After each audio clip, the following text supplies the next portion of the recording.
Hey, what's going on, guys? Kappa FPV here, and today I'm going to be showing you something pretty awesome. It's a race tracker, race timer, however you want to say it, for your drone, for your FPV, anything. As long as it has an FPV camera, it'll work. So, if you got an antenna coming out of your RC vehicle, it'll work perfectly. This little guy right here, it's called the TBS race tracker. And let me set up my camera, and I'll show you a little bit more. Alright, so this is the TBS race tracker from Team Black Sheep. There's not much we can do for an unboxing. I mean, we can look at it and see that, there's some QR codes on there to get the manual and whatnot. So let's pop this bad boy open. I've already opened it. Inside, you're going to get this cable. It's probably for future hookups to something. And you got the actual tracker here itself. Mine, each one is individually named to a color or animal. Mine happens to be a brown yak. It's pretty cool. There's a micro USB on the front, the port on the side, one single button here. It works pretty easily.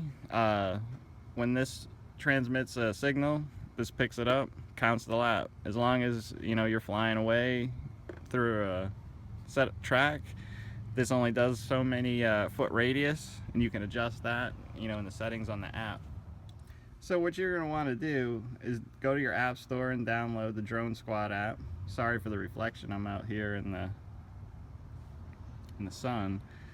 Register, sign up. Let me do that real quick.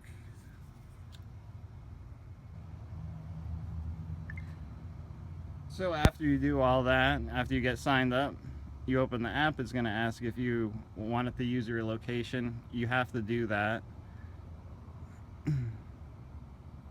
Just got a message from Pete asking how the race tracker is. So if you look today, this Drone Squad app also lets you connect with other people, but we can get into that on a different time. This is actually really cool. You can see the Tiny Whoop Racing League going on right now in Alaska. It's pretty awesome.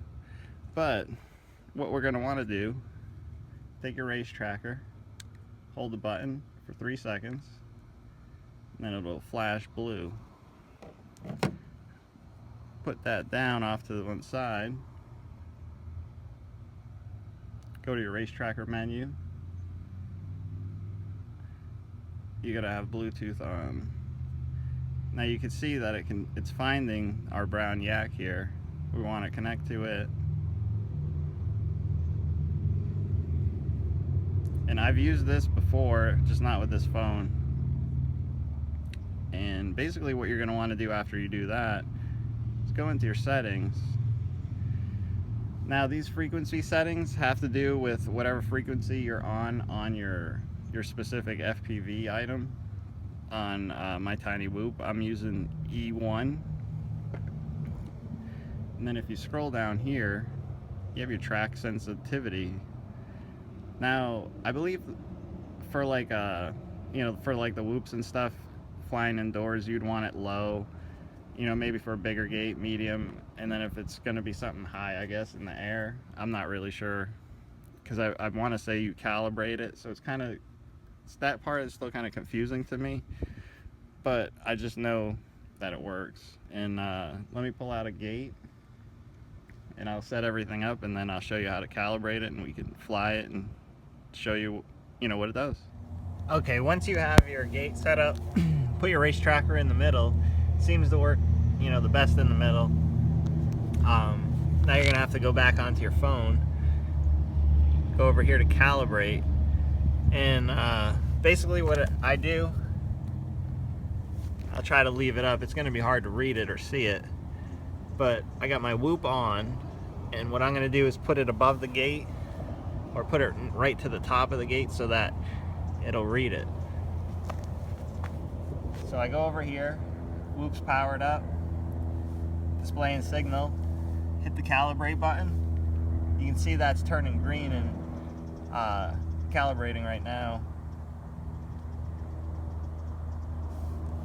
Now it's all calibrated 24-34, so when I fly through here, it should work. It should also really not pick up unless I'm, you know, maybe really close to the side. It may pick it up if I pass the gate. But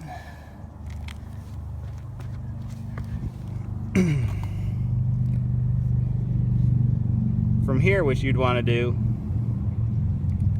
is go back, pick your start. You can have a shotgun start where it counts down, or do it fly over. Pick whatever one you want.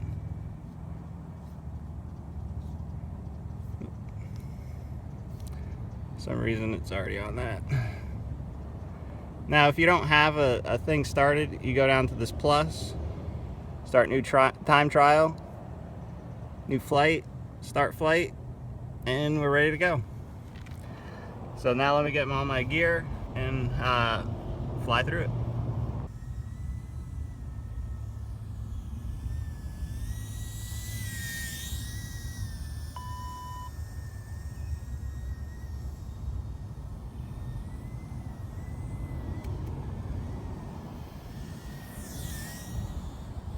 Lap 1, 10.85 seconds.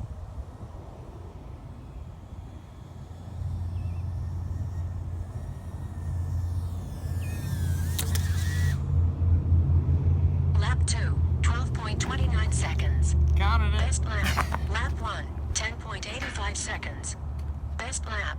Lap 1, 10.85 seconds.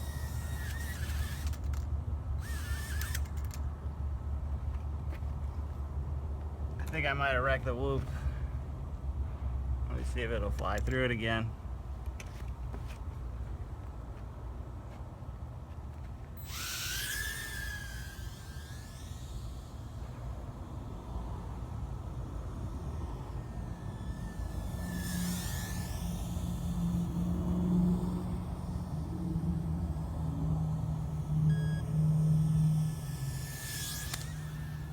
Lap 3, 46.68 seconds.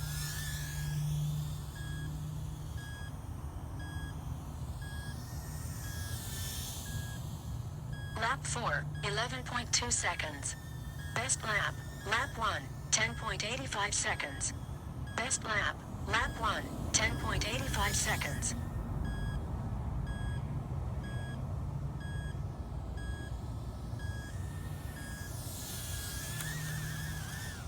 Lap 5, 19.87 seconds. Well, now my goggles are dying, but you can see that I didn't go through the gate maybe 2 times and it didn't count it, but every time I did go through the gate, it counted it perfectly. Alright guys, some pros and cons of this TBS race tracker. You need Wi-Fi or you need to have a cellular connection. Those 2 things are a must, and sometimes that's not always the easiest thing, especially if you're not trying to use up your data.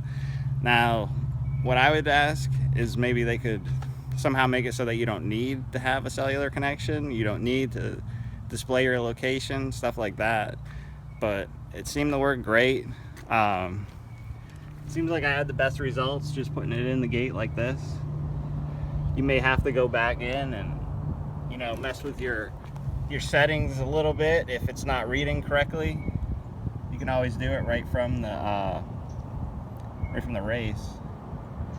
You know, the value here is going to make it read right or wrong. So if it's not working correctly, you got to change the value. Look at that ant. All in all, it seems like it's a really good product. I mean, for the amount of money it is and what it does, that's pretty cool. I mean, you get to connect with other people in your area that you might not know, even that fly. That's also included with the app. You know, even if you don't have the lap timer, you can always just get the app and just meet up with some more people in your area. So, you know, that makes it pretty awesome all on its own. Again, just, you know, the one thing that I could really say is if it could work without using a connection would be awesome. You know, because you don't always want to display where you are. You don't always want to use your data for that. So other than that, it's a pretty cool thing. If you like the video, please like and subscribe. And if you like the gate, check out my gate video and how it's made. Peace out.